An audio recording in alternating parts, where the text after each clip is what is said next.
the growth of the urban areas in the context of India, and also what are the challenges and strategy, whether it's for the mother city or for the satellite townships or any other development of the urban areas. It is very much required to understand what are the challenges and how to combat them or how to come out successfully and have the better living conditions for the people who live there. In fact, urbanization in the developing world was once considered as too fast and unmanageable, something to be resisted and controlled. This is one of the old paradigms.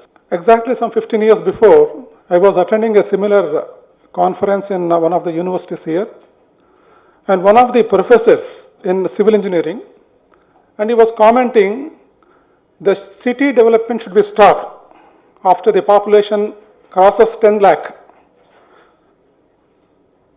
Is it possible? I told him, you are the person living in the city, you are not within the 10 lakh population, you are 10 lakh plus, but still you are living in Hyderabad. In such case, you are supposed to come from your neighboring village, which is hardly 50 or 60 kilometers away from Hyderabad. So we know the difficulty, and people at that time also, even the learned and people also could not understand the difficulties or the irreversible past process of an urbanization system. The efforts of many national, state and local governments have been devoted their time in curbing it. But the new paradigm is many policymakers now recognize that urbanization is not only inevitable, it is also a powerful force for economic growth and poverty reduction. In the world, about 53% of the population lived in urban areas by 2012.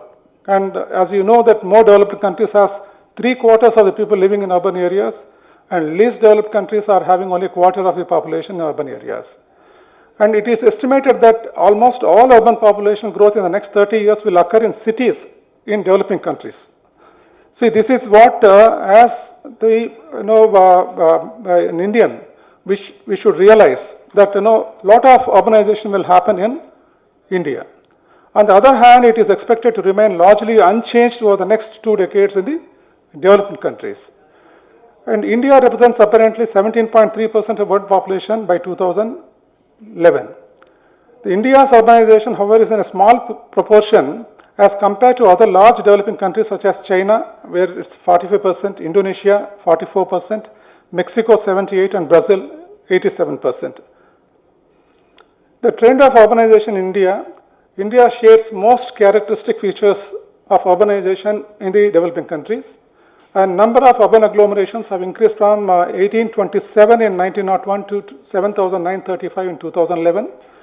And the total population also has increased from 23.84 crores in 1901 to 121 crores in 2011. And whereas population residing in urban areas has increased from 2.59 crores in 1901 to 37.71 crores in 2011. Then there are 53 million plus cities accounting for 43% of India's urban population. Most of the population is living in the larger cities. India's urban population is expected to go up from 377 million in 2011 to about 600 million for the year 2031. This implies an increase of over 200 million in just 20 years.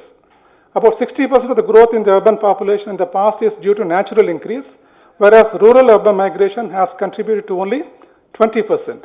We have been always thinking that because of the push factors from the rural areas, people are migrating to the urban areas. But when you see the actual facts, it is 60% of the natural increase. There is a concentration of urban population in large cities and existing in the urban agglomeration. This is also another thing where we have to see that the large cities are growing fast and more population is being added in only in those areas.